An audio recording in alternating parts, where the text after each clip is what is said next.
ஃப்ரெண்ட்வுட்ஸ் நேயர்களுக்கு வணக்கம். மே 4ஆம் தேதி எல்லாருமே எதிர்பார்த்துட்டு இருக்கிறாங்க. தமிழ்நாட்டில் யார் ஆட்சியை பிடிக்க போகிறா அப்படின்னு. ஒரு சைடு என்ன சொல்றாங்க அப்படின்னு பார்த்தீங்கன்னா, திமுக ஆட்சியை பிடிக்கும்பா அப்படின்னு சொல்றாங்க. இன்னொரு சைடு இப்போ எல்லாருமே பூதாகரமாக கிளம்பின்னு இருக்கு என்ன அப்படின்னு பார்த்தீங்கன்னா, தாவேக தான் ஆட்சியை பிடிக்க போகுது அப்படின்னு. இது எல்லாத்தையும் உடைச்சிட்டு நாங்கள் தான் ஆட்சிக்கு வரோம் அப்படின்னு சொல்லிட்டு அதிமுகவும் என்ன பண்ணுறாங்க, களத்தில் இருக்கிறாங்க. ஸோ மக்கள் அரசல் புரசலாக இது ஒன்றால் பேசிக்கலாம், மற்றவங்க எந்த மாதிரி ஒரு கருத்துக்களை சொல்லலாம். இங்கே திமுக ஆட்சியை பிடிக்க போகுது அப்படின்னு ஏது வேணாலும் இருக்கலாம். ஓகே, அது அவங்களுடைய தனிப்பட்ட விஷயம். ஆனால் மே 4ஆம் தேதி எல்லா அரசியல் கட்சி தலைவர்களும் என்ன பண்ணுவாங்கன்னா, உன்னிப்பாக கவனிச்சுட்டே இருப்பாங்க என்ன நடக்க போகுது அப்படின்னு. ஆனால் ஒருத்தர் மட்டும் மிஸ் ஆகிறார்.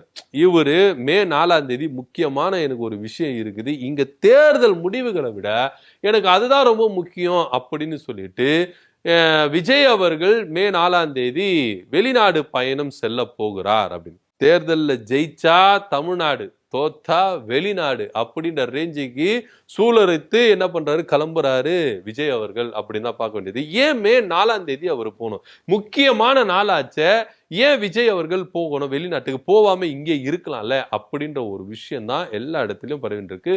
உண்மையிலே விஜய் மே 4ஆம் தேதி போறாரா அப்படின்னா அது உறுதிப்பட்ட தகவல் இல்லை அப்படின்னாலும் போகலாம், வாய்ப்புகள் இருக்குது அப்படின்னு பேசப்படுது.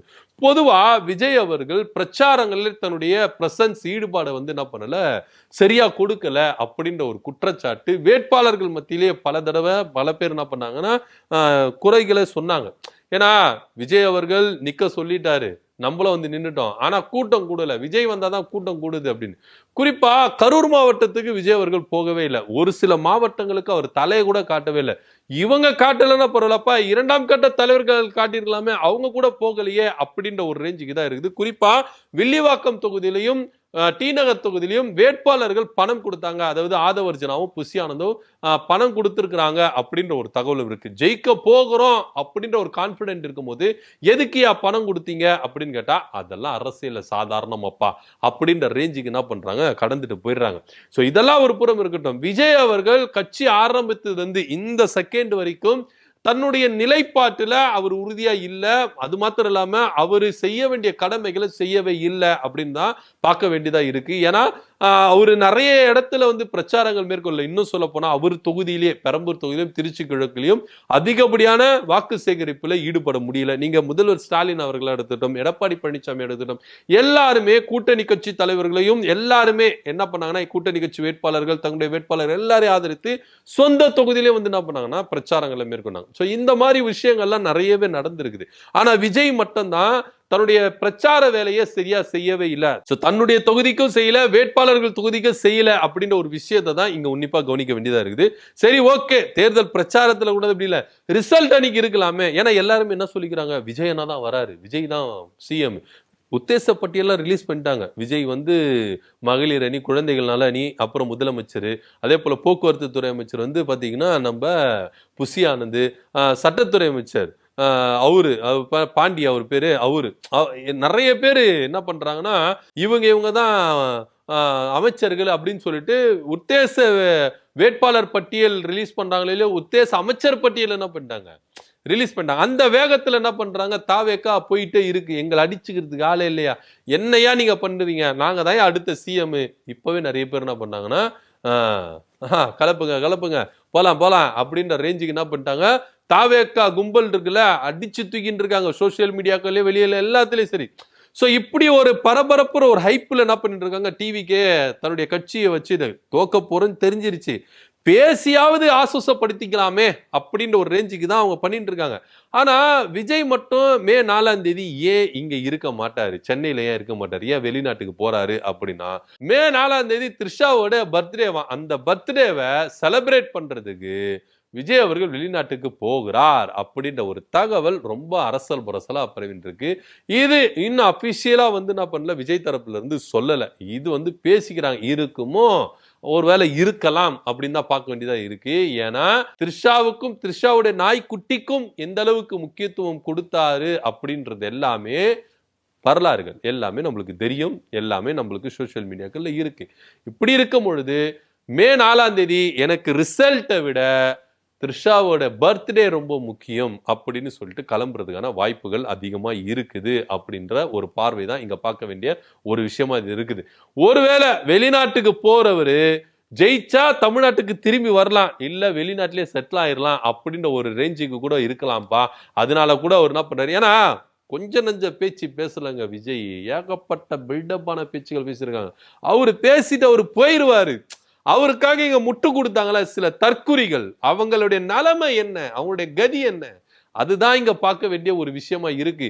எல்லாருமே வீட்டுக்குள்ள போய் மூடிப்பாங்க போல இருக்கு, வீட்டை பூட்டிக்கிட்டு வெளியிலே வரமாட்டாங்க. ஏன்னா அந்த அளவுக்கு முட்டு கொடுத்துருக்காங்க விஜய். விஜய் முட்டு கொடுத்ததை விட இவங்க விஜய்க்கு முட்டு கொடுத்ததுதான் அதிகம். ஏன்னா இவர் ஈஸியா பேசிடுவாரு, உசுப்பேத்து விட்டு போயிட்டாரு. இப்போ உதாரணத்துக்கு ஒண்ணு இல்லைங்க, குழந்தைகள் எல்லாம் பிரச்சாரத்துல எந்த அளவுக்கு அவர் தவறா பயன்படுத்தி கொண்டார். ஒவ்வொரு குழந்தைகளையும் போயிட்டு என்ன பண்ணாருன்னா, உங்க அம்மா கிட்ட சொல்லுங்க, உங்க அப்பா கிட்ட சொல்லுங்க, உங்க மாமா கிட்ட சொல்லுங்க, பெரியம்மா கிட்ட சொல்லுங்க, பெரியப்பா கிட்ட சொல்லுங்க, எல்லார்கிட்டயும் சொல்லுங்க, எனக்கு தான் ஓட்டு போட சொல்லுங்க அப்படின்னு சொல்லிட்டு அடம் பிடிங்க, அப்படி இப்படிலாம் சொன்னார்ல. இன்னைக்கு அவங்களுடைய மனநலம் என்ன? ஒரு சில தற்குறி கூட்டங்கள் இருக்கு, ஒரு சில வாண்டுகள்லாம் இருக்கு. விஜயுடைய தோல்வியை சகிச்சுக்க முடியாம எந்த அளவுக்கு விபரீதமான முடிவுகள் எடுக்க போறாங்க அப்படின்னு எல்லாருமே என்ன பண்றாங்க, அரசல் புரசலா சோசியல் மீடியாக்களை பரவிட்டு இருக்கு. ஸோ இவங்களுக்கெல்லாம் ஆலோசனை கொடுக்கணும், கவுன்சிலிங் கொடுக்கணும். இந்த மாதிரி குழந்தைகளுக்கெல்லாம் நம்ம கவுன்சிலிங், ஏன்னா நீங்க ஒரு குழந்தைய கூட அடிச்சு என்ன பண்ணிடலாம், திருத்தலாம். இந்த தற்குறி கூட்டங்களா இருக்கிற ஒரு சில ஆர்வக்கோளாறுலாம் பண்ண பாருங்க. இந்த மாதிரி பிள்ளைகள் எல்லாம் கொஞ்சம் உன்னிப்பா கவனிக்கணும். ஏன்னா எப்படி வேணாலும் முடிவுகள் வரலாங்க. இந்த நம்ம எடுத்துக்கணும். அது ஆதரவா இருந்தாலும் எதிராக இருந்தாலும் அது நம்ம எடுத்துக்கணும். ஆனா இதுல பல விஷயங்கள் சொல்றாங்க, உயிரிழப்புகள் நிறைய ஏற்படும். அதனால ஒவ்வொருத்தரும் அவங்களுடைய பிள்ளைகளை உன்னிப்பா கண் பார்வையில வச்சுக்கோங்க அப்படின்ற ஒரு அவேர்னஸ் என்ன பண்றாங்க இங்க ஏற்படுத்துறாங்க. ஏன்னா இது ரொம்ப சென்சிட்டிவான விஷயமா இருக்கு அப்படின்னு பார்க்கலாம். ஏன்னா விஜய் என்ன பண்ணிடுவாரு, போயிடுவாரு ஈஸியா. அவரு தோத்தாலும் என்ன பண்ணுவாரு, ஈஸியா போயிடுவாரு. இங்க யாரு கஷ்டப்பட போறா? அவருக்காக முட்டு கொடுத்தாங்களா, அவருக்காக மூச்சு முடிக்க பேசுனாங்களே, அவங்க தான். அதை முதல்ல உன்னிப்பா கவனிச்சுக்கணும். ஸோ இப்படியா இருக்கும் பொழுது எது வேணா நடக்கலாம். இங்க விஜய் ஆட்சியை பிடிக்கலாம், பிடிக்காமலும் போகலாம் அப்படின்ற ஒரு விஷயத்துக்கு மனநிலைமைக்கு எல்லாரும் வந்துடணும் அப்படின்ற ஒரு பார்வையில தான் நம்மளும் என்ன பண்றோம், விழிப்புணர்வை கொடுக்குறோம். ஸோ இப்படியா இருக்கும் பொழுது விஜய் அவர்கள் இஷ்டத்துக்கு பேசினார். என்ன மாதிரி பேசணுமோ அப்படி பேசினாரு. வாய்க்கு எதெல்லாம் வருதோ அதெல்லாம் பேசினாரு, எதெல்லாம் பேசக்கூடாதோ அதெல்லாம் பேசினாரு. ஆனா இருந்தாலும் இங்க திமுக ரொம்பவே அமைதி காத்தாங்க, அவ்வளவுதான். எஸ் சந்திரசேகர் சொல்ற மாதிரி எக்ஸ்ட்ரீம் லெவல் எல்லாம் திமுக இறங்கல. எக்ஸ்ட்ரீம் லெவல்ல இறங்கி இருந்தா இன்னைக்கு விஜய் கட்சி அரசியல் கட்சி தலைவராக இருந்துக்க மாட்டாரு, டிவிக்குன்ற ஒரு கட்சி ஆரம்பித்திருக்க முடியாது அப்படின்றதெல்லாம் நம்மளுக்கு தெரியும். ஆனா இருந்தாலும் இவங்க பேசின பேச்சுகள் எல்லாமே ரொம்ப பொறுமை காத்திருந்தாங்க. ஒருவேளை இங்க விஜய் அவர்கள் 4ஆம் தேதி ஊருக்கு போறாரு அப்படின்னு சொல்றாங்க. ஒருவேளை போயிட்டு ரிசல்ட் சாதகமா வந்துச்சுன்னா திரும்பி வருவாரு, பாதகமா வந்துச்சுன்னா வரமாட்டாரு அப்படின்னு பேசப்படுது. ஸோ ஜெயிச்சா தமிழ்நாடு, தோத்தா வெளிநாடு அப்படின்ற ரேஞ்சுக்கு விஜய் அவர்கள் உறுதி ஆயிட்டாரு அப்படின்னு பார்க்க வேண்டியதா இருக்குது.